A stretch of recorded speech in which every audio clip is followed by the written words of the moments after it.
বাংলাদেশের বিনোদন জগৎ হারালো এক প্রিয় মুখ। ব্যাচেলর পয়েন্ট নাটকে কাবিলার আম্মা চরিত্রে জনপ্রিয়তা পাওয়া গুণী অভিনেত্রী গুলশান আরা আহমেদ আর নেই। ইন্না লিল্লাহি ওয়া ইন্না ইলাইহি রাজিউন। মঙ্গলবার 15ই এপ্রিল সকাল 6টা 40 মিনিটে তিনি শেষ নিঃশ্বাস ত্যাগ করেন।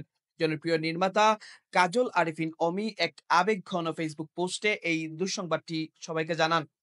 পোস্টে তিনি লেখেন, ইন্না লিল্লাহি ওয়া ইন্না ইলাইহি রাজিউন। আমাদের প্রিয় গুলশান আরা আহমেদ আপা আজ সকাল 6টা 40 মিনিটে ইন্তেকাল করেছেন।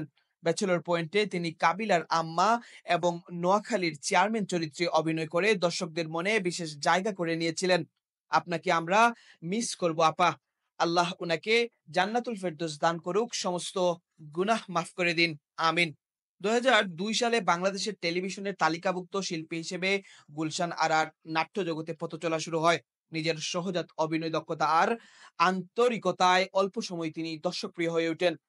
তবে ছোট পর্দার গণ্ডিতেই থেমে থাকেননি তিনি। একজন পরিপূর্ণ শিল্পী হিসেবে নিজেকে প্রমাণ করার ইচ্ছা থেকেই পা রাখেন বড় পর্দায়।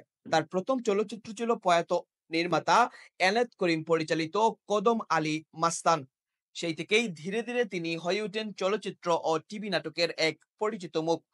তার অভিনীত চরিত্রগুলো শুধু বিনোদনই দেয়নি, বরং সাধারণ মানুষের জীবনের প্রতিচ্ছবি তুলে ধরেছে হাস্যরস ও আবেগের মিশেলে। তার হঠাৎ মৃত্যুর খবরে ছবিজঙ্গনে নেমে এসেছে শোকের ছায়া। সহকর্মী, বন্ধু ও অসংখ্য ভক্ত শোক প্রকাশ করেছেন সামাজিক মাধ্যমে।